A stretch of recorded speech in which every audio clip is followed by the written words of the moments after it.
Hey everybody, this is Destiny from Simply Destiny Unique, and I wanted to come to you right now to talk about Yoniconomics. So Yoniconomics is a women's health business that I started a few years ago. Started doing classes in my community to help women from colonized communities, historically colonized communities, specifically African American women and women of African descent, to work through some of the trauma in their bodies. I was made aware of epigenetics and how trauma can change DNA, and also trauma is inherited. And as being a woman of African descent, I understand that my ancestors, a couple of generations before me, were going through a lot in this country. And because of how the system was set up and their daily lives were set up, and this extreme need to just survive, they really didn't have time to heal themselves. They were fighting. They were trying to keep their families safe. They were under great distress. And I have a really good relationship with my ancestors, and they trust me enough to give me the duty to help with that process. I recognize that we are in this unique time in history where many of us actually have the opportunity to slow down and begin to do the hard work, the internal work, the unseen work, right? We know that our bodies are strong as human beings. We know that we can physically work, but the work that a lot of times goes undone is the work that we need to do internally.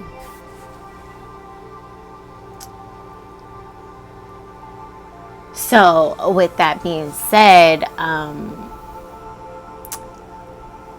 I developed Yoniconomics. I recognized that I had my own trauma in my body, trauma from experiences that I had personally, emotional trauma, physical trauma, and I didn't want to use substances to help me medicate myself. I felt like that was unhealthy, and when I found myself drinking too much, I just knew that's not who I want to be.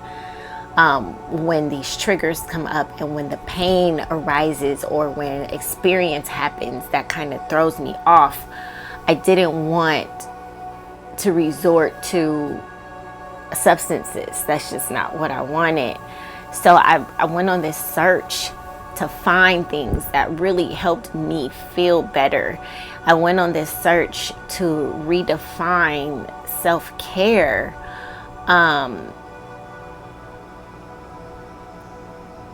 And that's when Yoniconomics was born. So I was recently approached via Facebook by a sister who was interested in learning more about Yoniconomics and how it can be used to help heal trauma. And I just wanted to do this video for her, but also for anybody else who might be listening and who is open to deep dive into their soul and to really get to know thyself and to really do the hard work, the work that challenges us all, the work that makes us really turn the mirror this way and look inside to see, okay, what can I do to heal? What can I do so I can be the most transformed, healed, and whole version of myself? And we may not get to it all, and that's okay. But the intention is to be the best version of ourselves that we can be at this time. And that doesn't mean you're without mistakes. And that doesn't mean that you don't trip up and say the wrong thing or do the wrong thing or have the wrong thoughts. The idea is for you to be able to notice what's happening and to reflect. Not necessarily judge or condemn, but just reflect. And if it's something that you find within that reflection that's not who you want to be, or that's not how you want to be perceived, or you feel like that is not you, then you begin the work to transform that. We have the power to destroy and create. That's what we have all been given. No matter what your socioeconomic status is, no matter what your education level is, no matter what your race is, your ethnicity, your sexual orientation, we have the power to create and destroy. And we can choose to destroy the things that are harming us, that are harming our planet, that are harming energetically, right? Because the things that are causing destruction are not just physical or tangible. A lot of it is mental and energetic. And we can also destroy those things and recreate this space where we can show up and be the yin. We can be that calming energy. We can be the voice of reason. We can slow down and be the beauty. We can slow down and be the healing. And all of that starts within. It starts in ourselves. It starts in our homes. It starts in our families. And that's the hard work, right? Because your family, a lot of times, are your toughest critic. Your family are the first people to tune you out in many cases. Your family is a lot of times the first people to label you and judge you and say that you're crazy or whatever. But that's the battleground. And that's where the work is done. And you get to choose how you want to handle it. But whether you handle it or not, they don't disappear. Their connection to you doesn't disappear. I don't know why I'm going off into the family tangent. I know why. Because a lot of times that's where your trauma begins too, is with your family. So when you start talking about really deep diving, a lot of times you're going to end up having these conversations, tough conversations with your family. And you can choose to have them as short or as long or as many times as you want to. But that is a part of the journey as well. Even if it's just revisiting the experiences with your family in your mind or on paper by journaling or creating a film or a song or a poem, that's still a part of the healing. So with Yoniconomics, we do a few things. We use yoga, we use meditation, we use music, we use sound therapy, we use journaling, we use art. We also use family genograms. And a family genogram is a visual way for you to map out where your inherited trauma began. You start off, and I'll do a video about this, but you start off with your maternal and paternal bloodline. And you begin to say, okay, this is me. This is my parents. These are their parents. These are their parents. And you can go as far back as you personally know and remember. And then you move up to, this is me, these are my children, these are my grandchildren, these are my great grandchildren, depending on your age and your family dynamic. And you use different symbols to designate, okay, this person was abused, this person was an alcoholic, this person had a projection problem, this person had control issues. And you begin to draw like how all of those different dynamics affected you. It's really interesting, and it's hard, but it's necessary. And for those who are open to it, I can guide you through the process. We'll start off with a meditation, and we can also do an opening meditation, some breath work, do the activity, and then we close with a closing meditation and breath work. That's one thing that we do. But right now, I just want to invite you to just connect with yourself. That's a part of healing. That's a part of falling in love with you, because no matter what you've been through, you're still here and you're still necessary for all of us to evolve. We're not separate. Our experiences are not separate. We are together in this. And we can celebrate each other. We can comfort each other. We can love one another. We can show up for one another until we all feel safe. And equity is a norm. And safety is a norm. The disrespect of children, the disrespect of women and the elders, the unnecessary trauma the men experience, the women experience, the children experience, we all are experiencing, the pain that we are all carrying.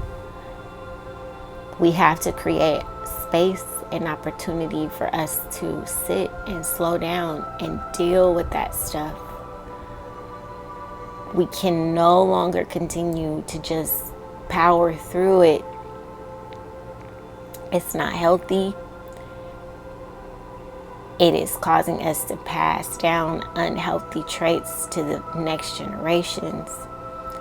And if we are really, really going to stop this and really create the change that we talk about, we got to do the unseen work too.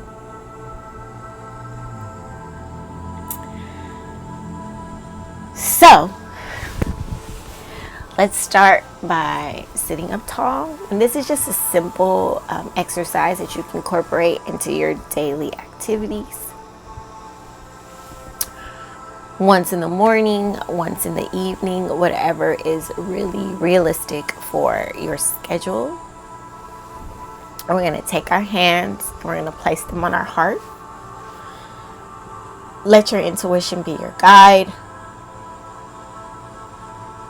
about how to do this. This is how I'm guided to do this.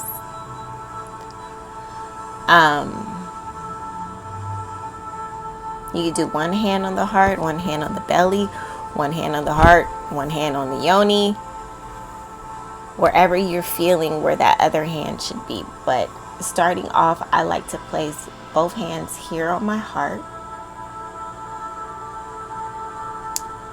And I close my eyes.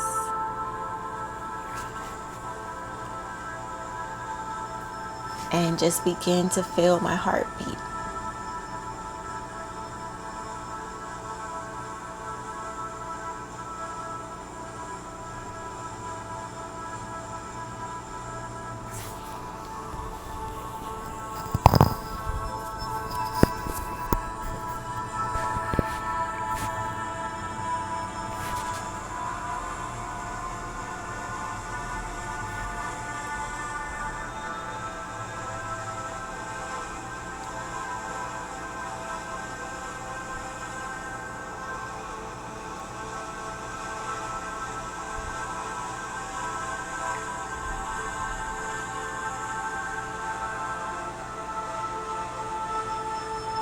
Continue to breathe, relaxing the muscles in your face, relaxing your shoulders, relaxing your jaw.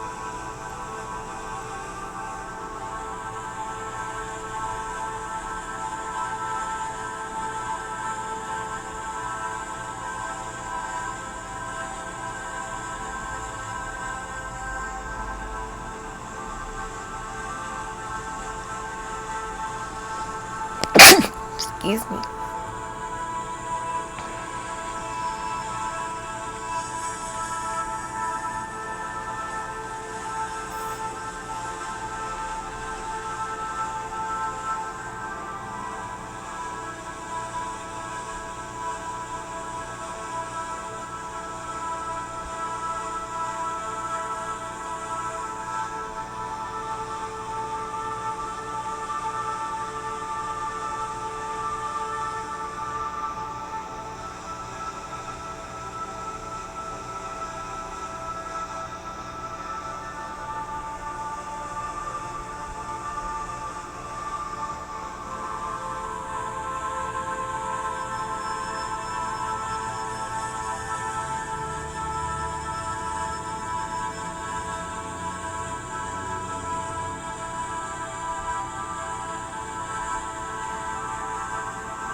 And of course, you can do this as long or as short as you want to. But the idea of this type of slowing down and connecting to your own internal resources, right? Connecting to the heart, this organ that works 24/7, 365 for however long you are here. It begins working in your mother's womb, right? The heart beats. So we have this powerful, powerful organ that actually sits in the center of one of our chakras. And it's in our chest, close to our lungs, where we breathe the breath of life. And just allowing ourselves to slow down to where we can just feel the pulse of our heart beating. It's an easy way just to recenter yourself and to get to know more about you and revel in the majesty of your humanity and the magic of just your body, how things work, how the blood flows through your veins, how the nerves work and the signals that they send to your brain, your different systems, your respiratory, circulatory, digestive, skeletal, all these muscles and joints. Like the human body is fascinating and fantastic. And if you're still here and you're breathing, even if your body isn't the same way it used to be when you were a teenager, many of us is still working. You can still feel some form of sensation, and you can definitely feel your heart. So check in. Get to know more about how your body works. That's a meditation. How it feels when you gently caress your skin with your fingertips, awakening your senses. I was taking a class with Debbie Ward Erickson, one of the founders of Authentic Tantra Institute, and how she describes sensuality is through the paradigm of Tibetan Tantra, Buddhism, and Tantric Buddhism. And they talk about sensuality as just being in tune with your senses, allowing yourself to feel the world around you. smell, touch, taste, hearing. Allowing yourself to feel. And those of us who have been traumatized, we've kind of reduced what we allow ourselves to feel, because to feel is painful. If you really allow yourself to feel, you may feel triggered. So we keep our emotions in this very well constructed barrier. Like, nope, I'm not going to go there. I'm not going to do this. I'm not going to really smell and allow myself to really enjoy, because something might come up that reminds me of the cologne, or reminds me of what was cooking when I was emotionally beaten, or physically abused, or sexually abused. So we begin to condense our sensations into just this functional paradigm versus this explosive existence of just feeling and being. I have so much to offer about this topic. And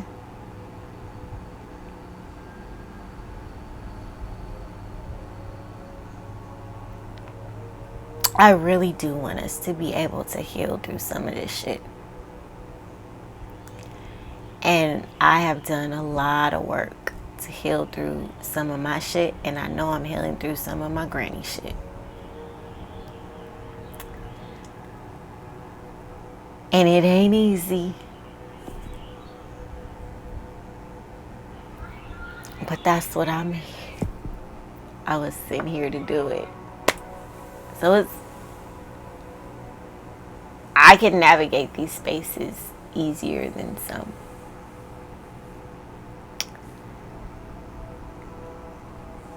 And I'm willing and ready to help you.